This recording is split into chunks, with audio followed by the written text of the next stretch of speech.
በመጠነኛ ደረጃ ቢሆን ደግሞ ቁጥሩን ከሚቀንሱ ነገሮች ውስጥ የኢንተርሜሬጅ አለ።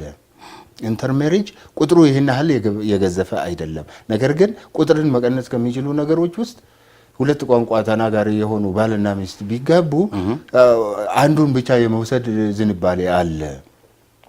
ስለዚህ ያንዱን ቋንቋ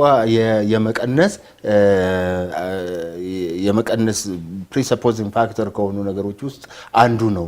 ይሄ ደግሞ እኔ በቀለ የፈለሰፍኩት ነገር ሳይሆን በቲዮሪው ላይ የተቀመጠ እኮ በእጅ አዙር ምን እየመከሩ ነው?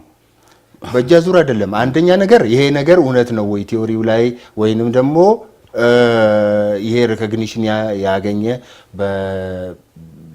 በእንትን የተረጋገጠ በሪሰርች የተረጋገጠ ነው ወይ ማለት አለብህ።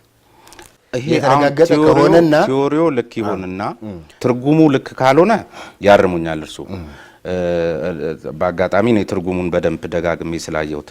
ለምሳሌ እቺን ጉዳይ ሲያነሱ አንድ አባት ኦሮሞ ሆኖ እናት አማራ ሆና ወይም እናት አማራ ሆና እናት ኦሮሞ ሆኖ አባት አማራ ቢሆን ከነዚህ የተወለዱ ልጆች እድላቸው የሚሰፋው ያን አማራውን የመቀበል ነው የሚል አይነት ነገር አይደለም ብያለው ወይ ነው እንደሱ ሚል ትርጉሙ ላይ አይቻለው። ካልሆነ እርሶ ካላሉ አላሉ። ችግሩ እኮ ይሄ ነው። ካላሉ አላሉም እኮ አንዱን ቋንቋ ኦሮምኛ ቋንቋን ይዞ የማደግ እድሉ ይጠባል አነስተኛ ነው የሚል ነገር ነው። ከዛ በኋላ ደግሞ አሁን ብለዋል እንደሱ አነስተኛ ነው። ምክንያቱም አንዱን ቋንቋ የመውሰድ ዝንባሌ አለ።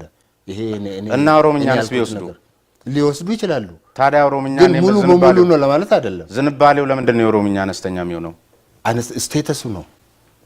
ስቴተስ ለምሳሌ አዲስ አበባን ብትወስድ ስለ አዲስ አበባም ጭምር ነው ያነሳው። ስለ አዲስ አበባም ጭምር ነው ያነሳው።